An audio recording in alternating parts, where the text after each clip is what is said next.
wabarakatuh. Izin perkenalkan diri, saya Diah Ayu Nadila dari Prodi PGSD 22D. Saya membuat video ini yaitu untuk memenuhi tugas UAS mata kuliah Psikologi Pendidikan. Yang saya hormati, Bapak Geri Syahril Sidik, MPD, yaitu sebagai dosen pengampu mata kuliah Psikologi Pendidikan. Oke, saya akan memaparkan hal-hal yang saya dapatkan mengenai mata kuliah Psikologi Pendidikan. Saat perkuliahan pertama kali dalam matkul ini, saya belum mengetahui apa itu psikologi dan pendidikan. Dengan Bapak memberikan sesuatu penjelasan mengenai psikologi dan pendidikan yang dirancang mengenai yang dipaparkan oleh Ki Hajar Dewantara, tentunya banyak sekali pembelajaran yang saya dapatkan. Terutama Bapak selalu memberikan video-video motivasi yang tentunya menjadi sebuah kebangkitan bersemangat dalam diri calon guru. Bapak juga memaparkan bagaimana kita memahami karakter-karakternya, juga banyak sekali pembelajaran di mana mengenai kita memahami bagaimana cara memberikan suatu arahan kepada anak apabila anak melakukan kesalahan, yang membuat saya tersadarkan mengenai kita sebagai manusia tentunya harus memiliki jiwa empati atau berempati, di mana kita makhluk hidup yang tentunya berdampingan dan membutuhkan satu sama lain, di mana empati ini adalah sebuah keadaan mental, pikiran, dan keadaan yang kita dapat merasakan keadaan pikiran orang lain. Belajar mengajar dengan cara multi-plane intelligence tingkat lanjut. Yang pertama yaitu saya akan membawa dengan tema berdiskusi. Berdiskusi itu adalah sesuatu yang selalu dilakukan dalam pembelajaran, di mana dengan cara berdiskusi maka anak-anak dapat memberikan banyak sekali pendapat-pendapat antara satu dengan yang lainnya. Maka dari situ pendapat itu ditampung dan akan didiskusikan mana yang lebih tepat dan mana yang lebih cocok untuk dapat dijelaskan nantinya. Maka itu kita tentu harus tetap berdiskusi karena kita itu harus bisa berbicara atau memberikan pendapat kepada orang lain tentunya.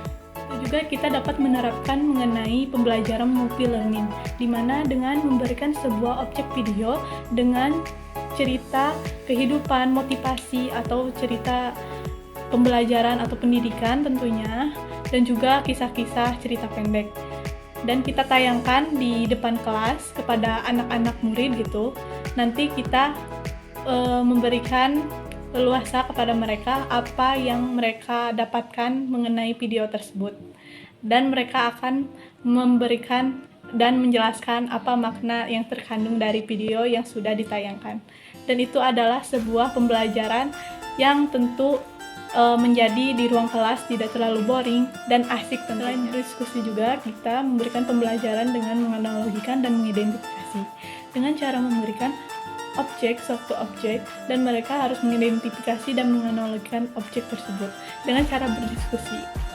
Semua itu adalah sebuah pembelajaran di mana nantinya dapat beberapa ide-ide atau setelah mengidentifikasi mereka berdiskusi dan menghasilkan suatu pengamatan dari objek tersebut.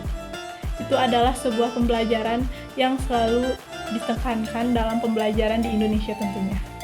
Yang saya dapatkan dalam buku Gurunya Manusia. Gurunya Manusia ini adalah pembelajaran untuk para pendidik di Indonesia tentunya untuk dapat mengembangkan dan memajukan pendidikan di Indonesia. Yakin bahwa tidak ada guru yang tidak bisa mengajar, di mana kita harus terus berusaha dan terus belajar untuk menjadi tanggap profesional, dan kita sebagai guru harus mencintai profesi kita. Yakin bahwa tidak ada siswa yang bodoh, di mana kita hanya mendikte dan memvonis mereka salah, tetapi dari situ kita harus mengintrospeksi diri dan menganalisis atau mengevaluasi diri lagi bagaimana kita dalam memberikan pembelajaran kepada mereka. Manajemen jantung di sekolah, di mana pastinya di sekolah itu ada peranan tinggi atau penting, di mana pimpinan dan ada pelaksana.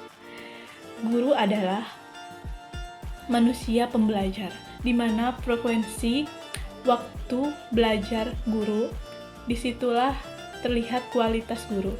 Semakin lama mereka menuntut ilmu dan mencari sebuah pembelajaran yang lebih tinggi, maka disitulah kualitas guru terlihat, bagaimana mereka akan memberikan pembelajarannya. Maka dari itu, kita sebagai guru harus tetap berusaha dan berjuang, terutama yaitu sebagai guru itu harus bersabar, penuh keikhlasan. Ya, tentunya kita harus mengobservasi dan mengevaluasi diri kita untuk lebih menggali, untuk dapat merancang perkembangan dalam rancangan program pembelajaran, serta kita harus mengetahui karakter-karakter anak zaman sekarang. Tentunya kita harus menganggap bahwa semua anak itu juara, dan tentunya kita harus memberikan pengarahan dan leluasaan kepada anak-anak dengan cara kita memberikan pembelajaran yang baik dan benar, menyenangkan, dengan ketenangan hati dan penuh kasih sayang.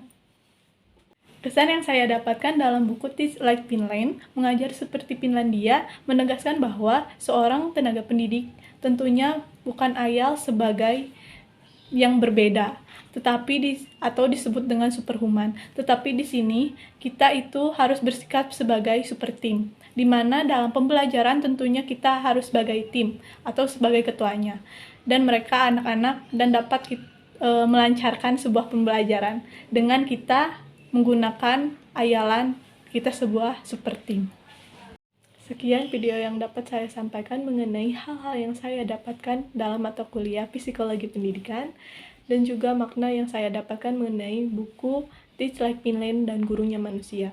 Tentunya saya sebagai mahasiswa di PGSD harus lebih menyadarkan diri dan terus berjuang, bersemangat dalam menggali potensi diri saya sendiri dengan banyak membaca jurnal, dan tentunya sebagai menambah wawasan dan pengetahuan. Juga melihat video-video motivasi untuk menjadi atau menyadarkan diri kita untuk lebih bersemangat dalam menjalani perkuliahan. Dan tentunya dengan kita berusaha dan banyak berdoa kepada Tuhan Yang Maha Esa, itu adalah sebuah pedoman kita untuk menjadi diri yang lebih baik dan terus berusaha dan tetap bersemangat untuk menjadi manusia yang berguna di dunia ini. Terima kasih, mohon maaf apabila ada kesalahan. Wassalamualaikum warahmatullahi wabarakatuh.